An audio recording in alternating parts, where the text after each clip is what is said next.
Dan untuk membahas informasi selengkapnya, kami telah terhubung dengan juru bicara TPN Ganjar Mahfud, Bang Heri Budianto, dan peneliti Perludem, Fadil Ramdhanil. Sementara itu, kita juga masih menunggu sambungan telepon dari anggota Bawaslu RI, Loli Suhenti, untuk ikut serta dalam dialog kita malam hari ini. Saya sapa terlebih dahulu Kang Heri, selamat malam. Bang Fadil, selamat malam.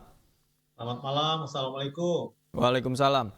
Saya ke Bang Herbut terlebih dahulu. Bang Herbut, jadi sebenarnya yang dilaporkan tadi oleh TPN atau kubu Ganjar Mahfud spesifik pelanggaran di wilayah tertentu atau secara keseluruhan? Seperti apa kronologinya?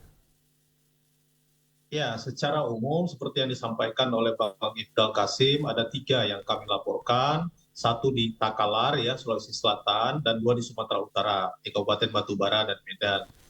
Nah, jadi ini yang kita temukan bukti-bukti melalui media sosial. Nah, tentu kami TPN ya juga sangat kecewa ya dengan apa yang diputuskan oleh Bawaslu terkait dengan rekaman tadi yang sudah diberikan pengantar ya, oknum kepala desa tadi di iNews sudah diberikan pengantar beritanya. Jadi tentu kami di TPN sangat menyayangkan ya bukti-bukti yang sudah sangat jelas. Jadi sekarang ini kan di era digitalisasi semua sangat jelas terekam, dan rekaman itu baik berupa video maupun rekaman voice note ya. Dan tentu saya kira sebagai pasangan ya, calon kami 03 yang mengusung Ganjar dan Mahfud ya, mengikuti kemudian melanjutkan semua proses-proses itu melalui mekanisme yang ada. Sehingga harapan kami tentu Bawaslu sebagai pihak yang memang memberikan yang ya, memiliki kewenangan dari dari penyelesaian masalah ini harus bersikap tegas dari apa yang sudah kami lakukan. Demikian. Oke, saya ke Bang Fadil. Bang Fadil, kalau Anda melihat tadi juga ternyata kasusnya tidak ditindaklanjuti, apakah ada indikasi pembiaran atau pengabaian yang dilakukan oleh Bawaslu, Bang Fadil? Ya, salah satu prinsip yang paling penting dalam penanganan pelanggaran pemilu itu Bawaslu mesti tidak boleh terburu-buru dalam mengidentifikasi peristiwa itu, kemudian mengidentifikasi apakah peristiwa itu punya alat bukti yang relevan, lalu kemudian juga mengidentifikasi saksi-saksi atau para pihak yang diduga terlibat secara langsung maupun tidak langsung dengan peristiwa pelanggaran pemilu itu. Nah, sebetulnya petunjuk-petunjuk terkait dengan keterlibatan aparatur desa, keterlibatan birokrasi, bahkan keterlibatan TNI Polri di dalam beberapa aktivitas kampanye itu kan bisa kita temukan. Dan peristiwa-peristiwa seperti ini mestinya sudah menjadi semacam alarm bagi Bawaslu untuk berhati-hati di dalam melakukan identifikasi terhadap pelanggaran pemilu. Nah, kalau kemudian yang dilakukan hanya memutar rekaman, lalu kemudian memeriksa suara dari orang-orang yang diduga ada di dalam rekaman tersebut tanpa melalui proses saintifik yang memenuhi standar pembuktian sebuah dugaan pelanggaran pemilu, terutama pelanggaran pidana, ya tentu susah untuk kemudian menyimpulkan suatu peristiwa itu pelanggaran atau tidak. Nah, mestinya ada upaya yang sungguh dari Bawaslu, misalnya melakukan atau meminta kepada Mabes Polri atau kepada pihak kepolisian dengan seperangkat teknologi yang dipunya untuk melakukan pemeriksaan secara saintifik rekaman-rekaman suara itu. Itu bisa dilakukan kalau kemudian Bawaslu punya komitmen dan itikat baik untuk menuntaskan dugaan ini. Nah, kalau kemudian hanya diputar di ruangan ketua Bawaslu kabupaten, lalu diperiksa suara dari orang-orang yang diduga disebut dalam rekaman itu, lalu disimpulkan itu bukan suara mereka, apalagi didasarkan kepada klaim dari mereka bahwa itu bukan dari suara mereka, ya saya kira kita sedang mengalami problem serius dalam penanganan pelanggaran pemilu. Baik. Kang Herbut, Anda kecewa dengan prosedur yang dilakukan oleh Bawaslu tanpa melibatkan ahli misalnya, kemudian dengan rentang waktu yang cukup cepat memutuskan kasus itu. Seperti apa tanggapan Anda? Iya, ya saya kira Mas Fadli sudah menjelaskan ya. Kami sebagai peserta pemilu tentu mengikuti mekanisme yang sudah ada. Nah, dari proses itu kita sangat menyayangkan apa yang sudah dilakukan oleh Bawaslu ya. Memang di dalam memutuskan sesuatu, apalagi terkait dengan pelanggaran pemilu, ini harus melibatkan pihak-pihak yang lain, pihak-pihak terkait. Kalau ada unsur pidana di situ, harus terkait dengan kepolisian. Gitu. Ini sudah sangat masif, Mas. Saya ini sedang di dapil ya. Saya sedang di daerah. Saya sekarang berada di Kabupaten Mukomuko di Kecamatan Ipuh di Provinsi Bengkulu. Dan saya melihat memang tidak bisa kita pandang sebelah mata lagi. Ini betul-betul ya kecurangan pemilu, terutama keterlibatan aparat ini di lapangan ya, di yang sedapil saya aja di Provinsi Bengkulu misalnya ya, memang saya kira kita lihat, belum lagi ya kami di TPN betul-betul kita melihat berbagai macam hal ya yang terkait dengan itu gitu. Seperti yang kami laporkan terkait dengan 3 pelanggaran, 1 di Sulawesi Selatan dan 2 di Sumatera Utara. Oke, oke. Kami juga sudah terhubung dengan anggota Bawaslu Republik Indonesia, ada Ibu Loli Suhentu. Bu Loli, jadi sebenarnya seperti apa pertimbangan Bawaslu sehingga membatalkan atau mengabaikan fakta-fakta, bukti-bukti, dan temuan-temuan yang disampaikan terkait pelanggaran di Batubara?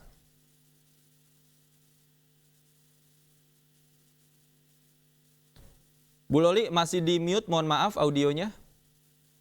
Iya, mohon maaf ini saya lagi di jalan. Ya, Sudah silakan. terdengar ya? Sudah silakan Bu. Iya, terima kasih. Jadi untuk peristiwa di Batubara terhadap dugaan pelanggaran ini, kami sudah membaca juga melalui media soal statement yang telah disampaikan oleh teman-teman di Bawaslu Batubara. Nah, perlu diketahui, dalam proses penanganan pelanggaran Bawaslu, maka kewajiban bagi Bawaslu itu melakukan pemeriksaan dan kajian terhadap dugaan pelanggaran. Yang dimana dalam konteks ini tentu kita mengacu pada lokus deliktinya sebuah peristiwa. Nah, dalam konteks ini adalah di Batubara. Sehingga kemudian Bawaslu Batubara melakukan penelusuran dan investigasi. Nah, tetapi kami perlu menyampaikan bahwa informasinya itu sampai hari ini kami di Bawaslu RI belum mendapatkan laporan hasil kajian yang dilakukan oleh teman-teman di Bawaslu Batubara. Oke. Sehingga tentu dalam konteks ini kami sedang berkoordinasi untuk mendapatkan salinan berkenaan kajiannya dan melakukan pencermatan. Karena memang dalam konteks investigasi atau penelusuran ada beberapa hal yang harus dilakukan Bawaslu. Dalam konteks ini Bawaslu tidak boleh terburu-buru, Bawaslu harus penuh kehati-hatian karena proses mengkaji dan memeriksa itu. Artinya Begitu, investigasi tetap dilakukan dan masih berjalan? Nah ini kami perlu sampaikan, tadi kami sudah berkomunikasi dengan seluruh Bawaslu RI untuk meminta kajian yang dilakukan Bawaslu Batubara karena pernyataan bahwa peristiwa ini kemudian dinyatakan tidak ada pelanggaran pemilu, itu kajiannya belum sampai ke Bawaslu RI. Nah, Oke. nanti kami akan cermati, Mas. Oke. Sementara informasi yang beredar bahwa keputusannya tidak ditemukan pelanggaran, Bu Loli. Sebenarnya miss-nya di mana ini?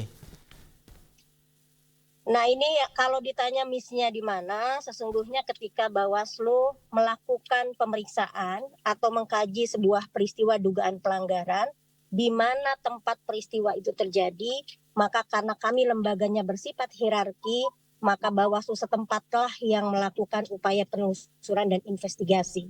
Tetapi dalam Perbawaslu 7 soal temuan dan laporan dugaan pelanggaran, sesungguhnya juga mengatur bahwa ada proses konsultasi yang harus dilakukan jajaran. Kalau dia di kabupaten, maka dia harus berkonsultasi ke provinsi, begitupun provinsi ke Bawaslu RI. Nah, Oke. untuk peristiwa ini kami perlu sampaikan karena sampai hari ini kajiannya belum sampai, saat ini kami sedang menantikan kami sedang mintakan melalui provinsi, sehingga setelah ini baru kami bisa sampaikan kepada teman-teman semua. Oke, baik. Saya ke Bang Fadil. Sebenarnya seperti apa prosedur yang memang harus dilakukan oleh Bawaslu tingkat kota, kemudian tingkat provinsi sebelum akhirnya mengeluarkan sebuah keputusan? Dijawab usai jeda, Mas Fadil. Kami segera kembali dengan informasi tersebut. Pemirsa, usai jeda tetaplah di iNewsroom.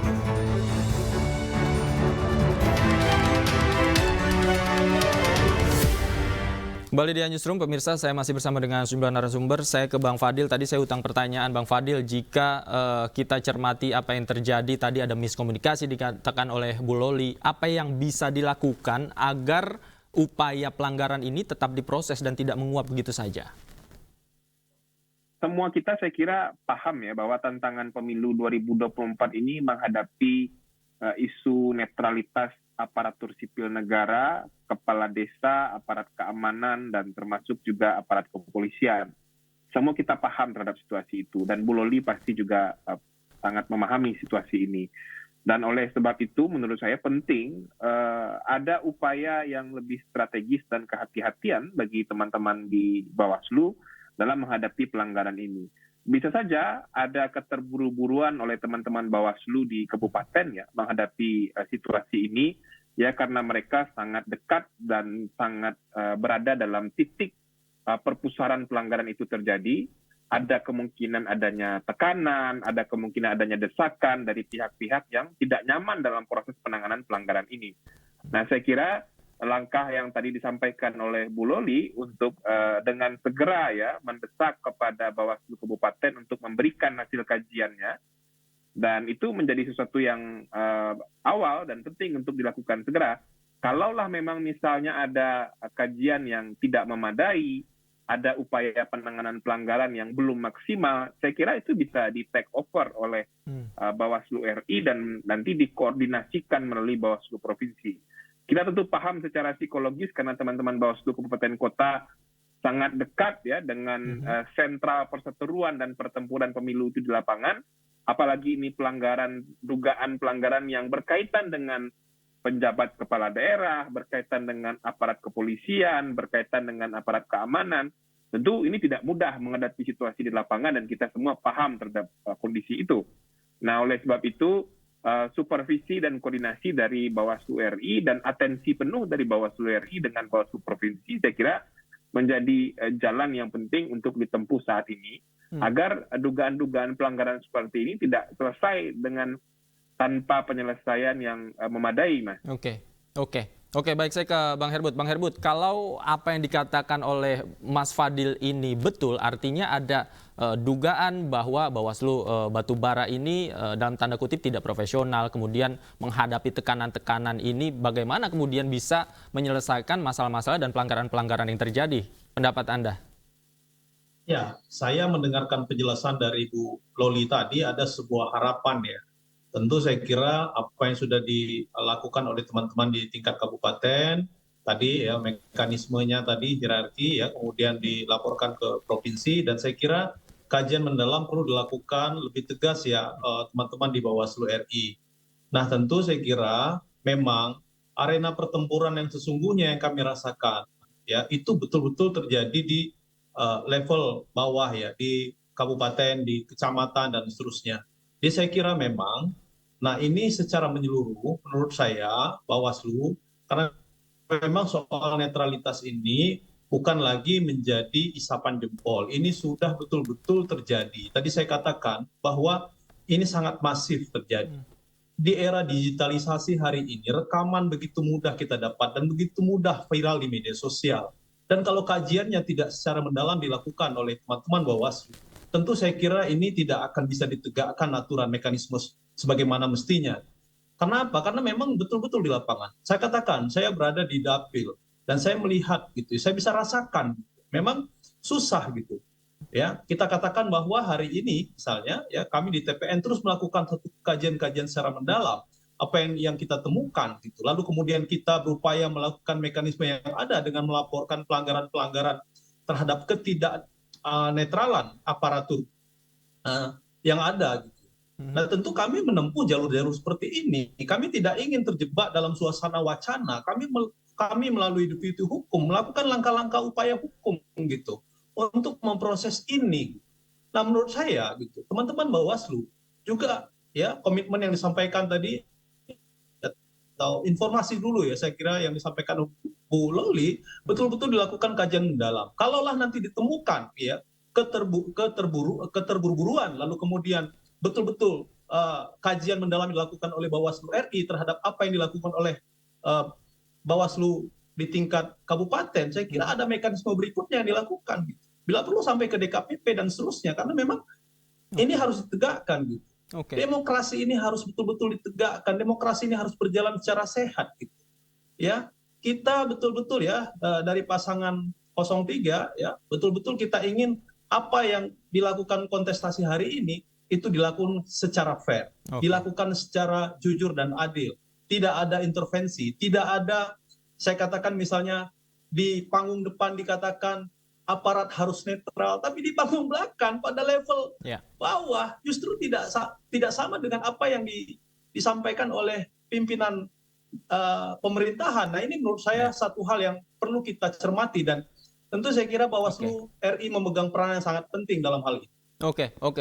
Bu Loli, jika mempertimbangkan fakta-fakta yang disebutkan tadi, mungkinkah keputusan yang sudah diambil oleh Bawaslu Kabupaten Batubara ini dianulir, kemudian permasalahan ini di take over di Bawaslu Pusat? Bisakah demikian?